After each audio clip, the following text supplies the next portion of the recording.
প্রিয় লিসেনার্স, এই মুহূর্তে যেই স্টোরিটি আমি শেয়ার করতে যাচ্ছি, স্টোরিটি যিনি আমাকে বলেছেন তার নাম হচ্ছে রোমানা রেজা। উনি পুরান ঢাকার ওয়ারিতে থাকেন। ইতোমধ্যে ওনার একটি স্টোরি আমি বলেছি, হসপিটাল কেন্দ্রিক একটি ঘটনা, যা আপনারা শুনেছেন এবং অনেকেরই ভালো লেগেছে বলে কমেন্ট করেছিলেন। তো রোমানা রেজা আপুর এখন যে স্টোরিটি আমি শেয়ার করতে যাচ্ছি, ঘটনাটির সময় ছিল 1986 সাল। উনি সদ্য ইন্টারমিডিয়েট পরীক্ষা দিয়েছেন এবং ইন্টারমিডিয়েট পরীক্ষা দেওয়ার পর রেজাল্ট বের হতে 3-4 মাস সময় লাগতো। এই সময় সাধারণত মানুষ কোথাও ঘোরাফেরা করে বা ডিফারেন্ট কোনো অ্যাডমিশনের প্রিপারেশন নেয়। উনি চিন্তা করলেন যে সদ্য পরীক্ষা শেষ হয়েছে, তো আগে কিছুদিন ঘুরে আসি। তো এরকম একটা সিচুয়েশনে ওরা পরিবার থেকে একটা পারিবারিক ট্যুরের আয়োজন করে এবং ট্যুরটা ছিল শ্রীমঙ্গলে। শ্রীমঙ্গলের ফয়জাবাদ নামক একটা জায়গা আছে, যেখানে ওনার ফুপা চা বাগানে চাকরি করতেন এবং চাকরি করার সুবাদে চা বাগানের বাংলোতে থাকতেন এবং ওনারা পারিবারিকভাবে যে ট্যুরটা আয়োজন করেন এবং পরিকল্পনা করেন তারা ওই বাংলোতে গিয়েই উঠবেন। যেই চিন্তা সেই কাজ, ওনারা সিলেটের শ্রীমঙ্গলে চলে যান। শ্রীমঙ্গলে যাওয়ার পরে ফয়জাবাদ চা বাগানের ওই বাংলোতেও তারা ওঠেন। প্রথম দিন যাওয়ার পর ওনারা বাংলোর একটি জিপে করে আশেপাশ ঘুরে দেখার জন্য বের হন এবং আশেপাশ চারদিকে ঘুরতে ঘুরতে ওই দিন অনেক দেরি হয়ে যায়। ওনারা আবার বাংলোতে ফিরে আসছিলেন। সময়টা রাত 2টো থেকে 2:30। এত রাত্রে বাংলাতে এবং আশেপাশের এলাকাতে ডাকাতির ভয় ছিল, বিশেষ করে রাস্তাঘাটে চলতে গেলে তো কথাই নেই। কিন্তু ওনাদের সাথে অস্ত্রধারী গার্ড ছিল, এই জন্য ওনাদের চিন্তা কম ছিল। ওনারা গাড়ি নিয়ে যখন বাংলোর পথে আসছিলেন, পাশে চা বাগান, রাস্তার দুধারে কিন্তু খাড়ি মানে গর্ত, ছোট্ট একটি জিপ চলার মতো জায়গা সেখানে আছে। পাশাপাশি দুটো জিপ কিন্তু চলা সম্ভব নয়। গভীর রাত্রে যখন চারদিকে শুনশান নীরবতা, স্তব্ধতা, তখন জিপের ইঞ্জিনের শব্দ ছাড়া আর কোথাও হয়তো বা কোনো শব্দ শোনা যাচ্ছে না। তাদের জিপ এগিয়ে চলছে বাংলোর দিকে। হঠাৎ জিপের যিনি ড্রাইভার আচমকা গাড়ির গতি কমিয়ে দিলেন। সবাই বলল, কি ব্যাপার, কি হলো? তো তিনি বললেন যে সামনের দিকে তাকিয়ে দেখো। সামনের দিকে সবাই দেখে একজন মহিলা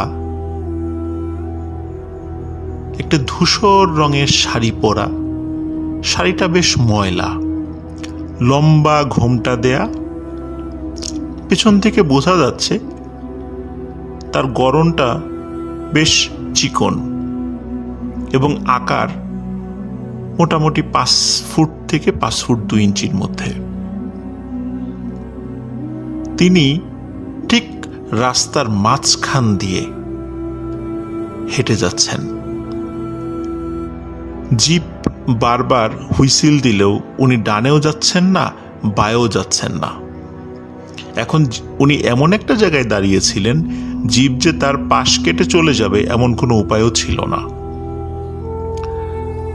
গাড়ি থেকে একজন পরামর্শ দিল গাড়িটা থামিয়ে ওই মহিলাকে বলে তাকে রাস্তার পাশে নিয়ে যাওয়া, কিন্তু সাথে থাকা গার্ড সেই প্রস্তাব শুনেই বলল, এটা কখনোই করা যাবে না, এটা হতে পারে ডাকাতদের একটা ফাঁদ। কারণ ডাকাতরা অনেক সময়ই এভাবে রাস্তার মাঝখানে গাড়ির গতি কমানোর জন্য বিভিন্ন পদ্ধতি অবলম্বন করে, অথবা রাস্তার সামনে গাছ ফেলে দেয়। তাই কোনোভাবেই গাড়ি থামানো যাবে না। ওই মহিলাটিকে দেখার সাথে সাথে গার্ডরাও তাদের অস্ত্র লোড করে ফেলে যে এখনই হয়তোবা ডাকাতরা আক্রমণ করতে পারে। রোমানা রেজা আপু তখন উনি গাড়ির সামনের সিটে বসা ছিলেন।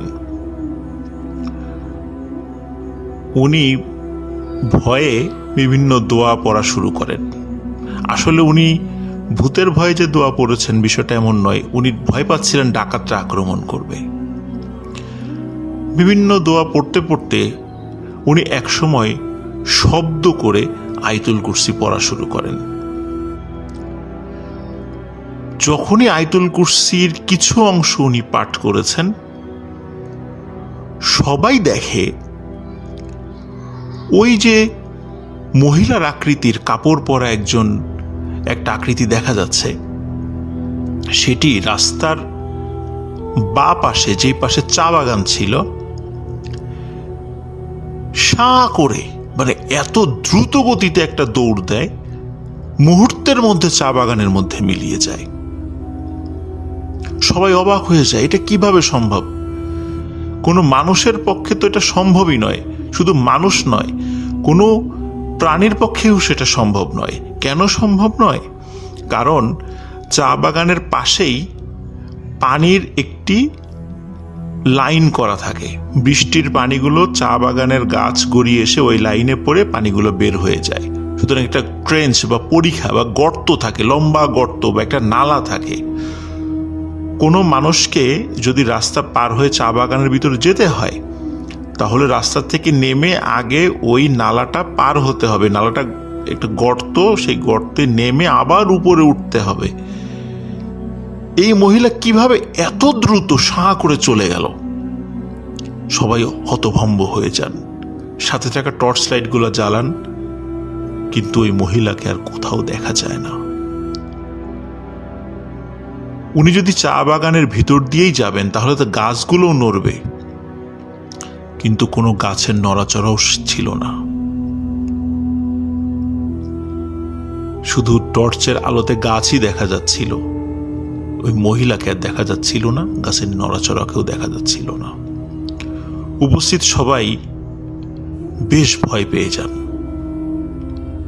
তারা এই বিষয়টা বিশ্লেষণ করতে করতে বাংলোতে ফিরে আসেন।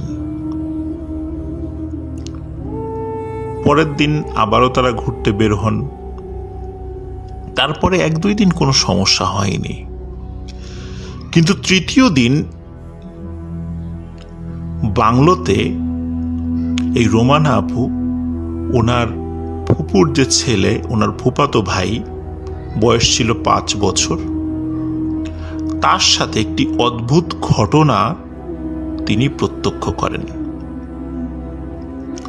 রাত তখন প্রায় 1টা কি 1:30। বাংলোর সবাই গভীর ঘুমে আচ্ছন্ন। হঠাৎ ওনার ফুফাতো ভাইয়ের চিৎকার চেঁচামেচি ওনার কানে আসে, এবং ওনার সাথে থাকা আরো যারা আত্মীয় স্বজন, যারা ট্রিপে একসাথে পারিবারিকভাবে গিয়েছিলেন, সবাই সেটা শুনতে পায়। সবাই ঘুম থেকে উঠে যায়। উঠে চিন্তা করেন কি ব্যাপার, এরকম অস্বাভাবিক রকমের শব্দ কেন সে করছে এবং চিৎকার চেঁচামেচি কিসের।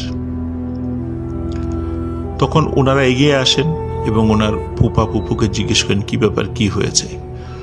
তখন রোমানা আপু লক্ষ্য করেন ওনার ফুফাতো ভাইকে ওনার ফুপা খুব শক্ত করে চেপে ধরে রেখেছে, এবং ওনার ফুফাতো ভাই এই 5 বছর বয়সী একটি বাচ্চা, যার শরীরে কিন্তু এত শক্তি থাকার কথা নয়। যে ওনার ফুপা অনেক উঁচা লম্বা শক্তিশালী, তিনি ওনার 5 বছরের সন্তানকে ধরে রাখতে পারছেন না। সে শুধু বারবার বলছে আমাকে ডাকছে, আমাকে ডাকছে, আমি বাইরে যাব, আমাকে বাইরে যাব, আমাকে যেতে দে, আমাকে যেতে দে। ভাঙচুর শুরু করে দিয়েছে, সে যে কোনো মূল্যে বাইরে যাবে।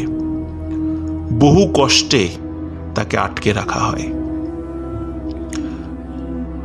এই ঘটনার কারণ যখন জিজ্ঞাসা করা হয়, তখন তার ফুপা বুবু সবাইকে বলেন বেশ কিছুদিন ধরে তাদের সন্তান রাতের বেলা জেগে ওঠে এবং বলে যে চা বাগানের মধ্য থেকে কে যেন তাকে ডাকছে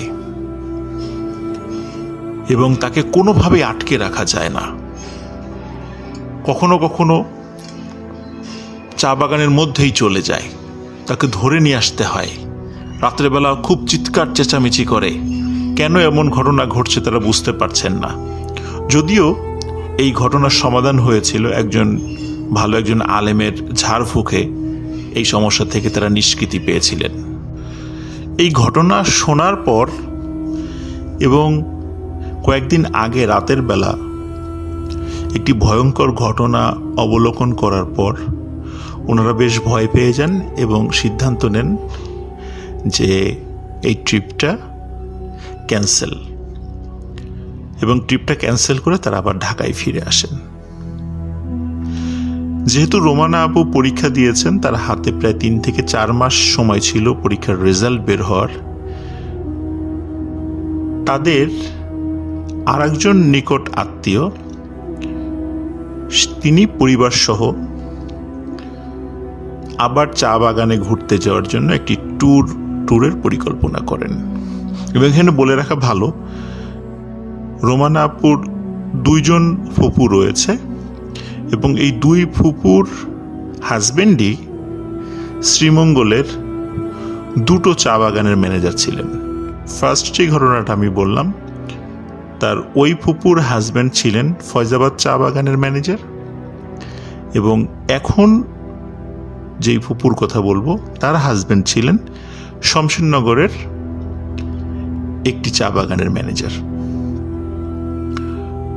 প্রথম ঘটনার কারণে ওই আত্মীয় এবং রোমানা আপু তারা শমশেরনগরের বা ফয়জাবাদের ওই ফুপুর বাসায় যেতে আগ্রহী ছিলেন না, যেহেতু সেখানে প্যারানরমাল বিষয়গুলো ঘটছিল এবং ভয় পেয়েছিলেন।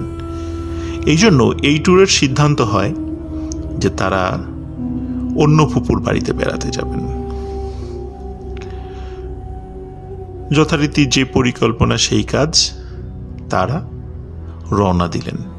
তাদের নিজস্ব গাড়িতে ঢাকা থেকে রওনা দেন। এই বাংলোটির নাম আমি বলবো, এটি একটি বিদেশি কোম্পানির একটি চা বাগান ছিল শমশেরনগরের। এই বাংলোর নাম রয়েছে ডবল চেরা বাংলো। ওই সময়ে পুরো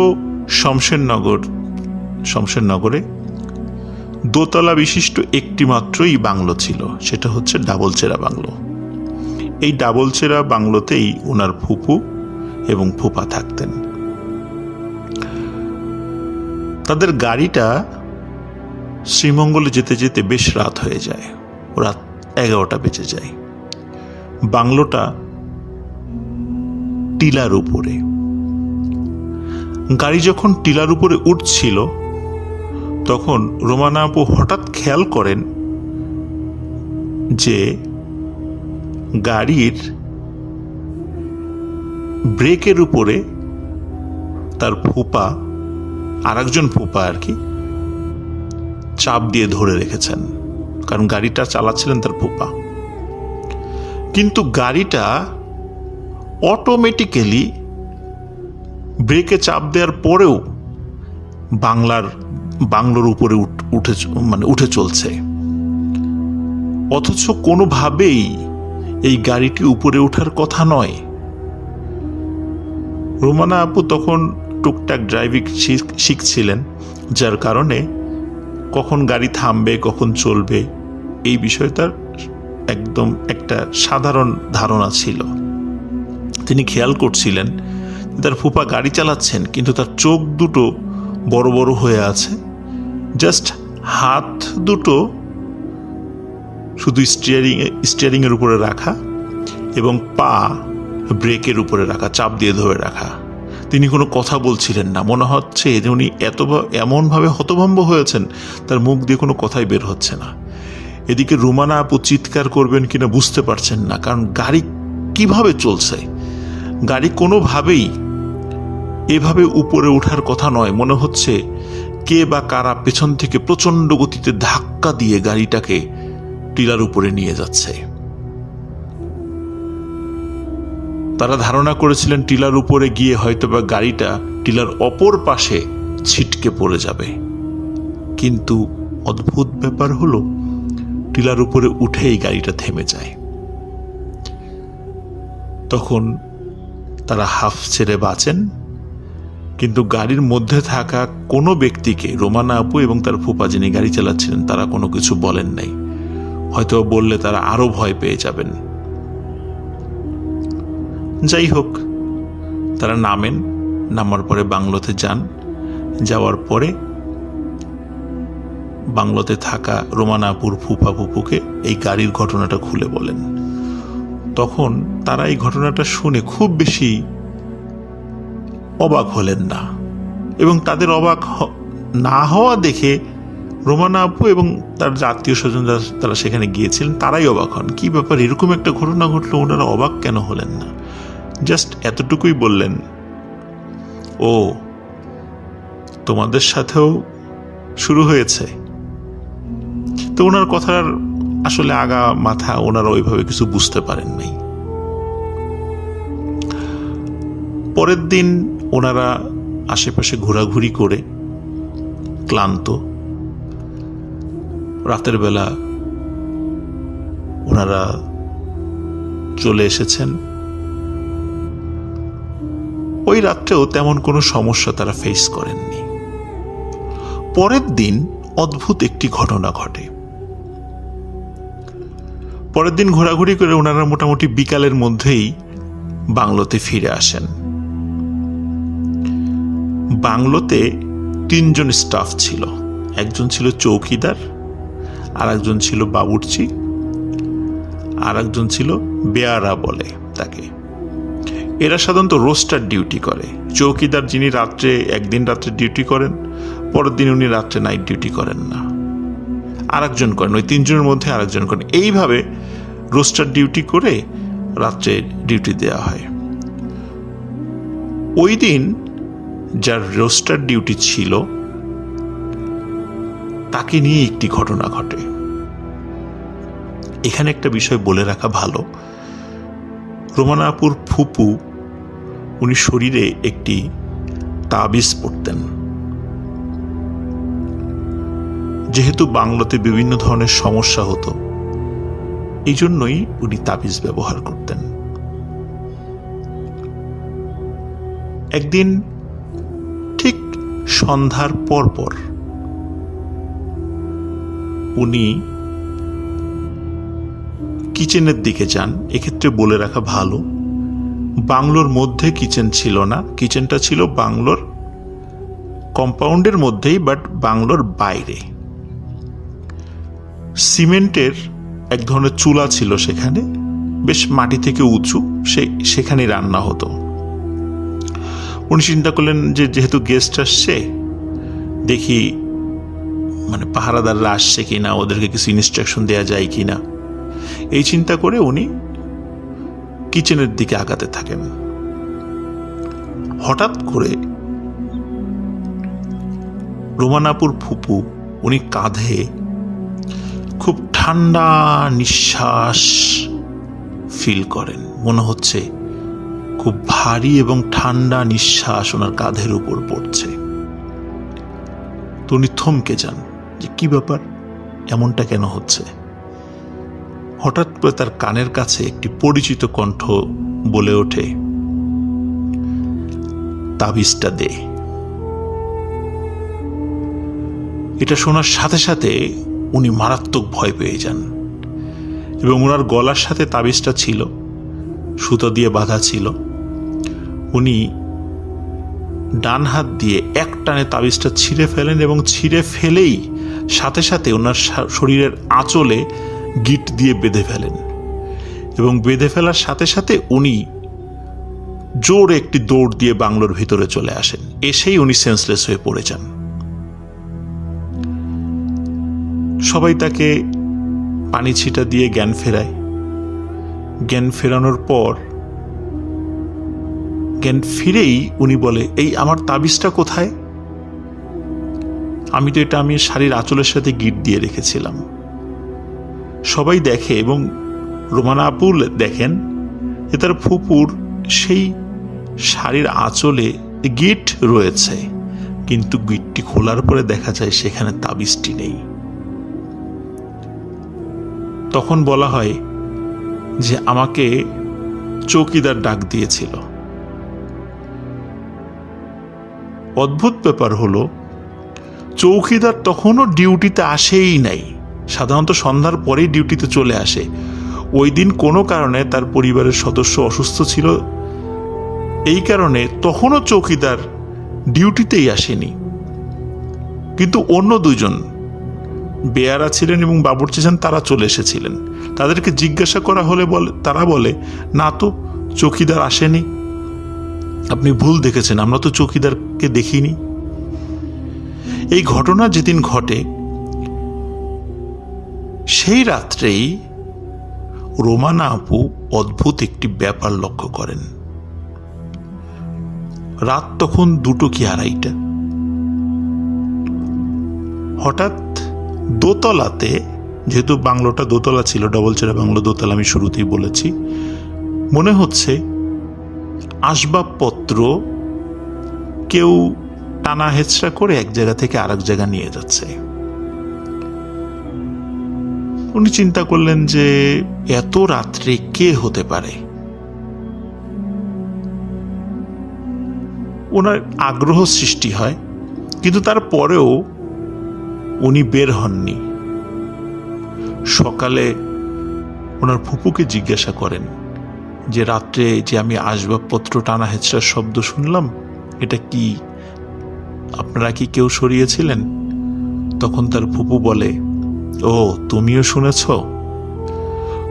তখন রোমানা আপু বলে যে আপনার এই বাংলোতে আসলে কি ঘটে, আমাকে একটু বলবেন?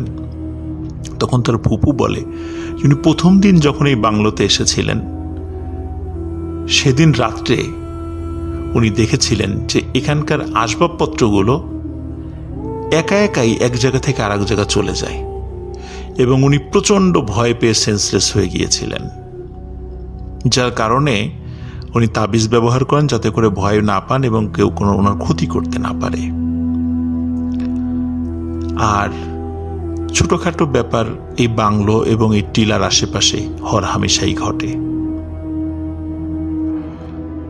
সকালে এই ধরনের কথা শোনার পর ওনারা আবারও সিলেটের এই ট্যুরটা ক্যান্সেল করে চলে আসেন।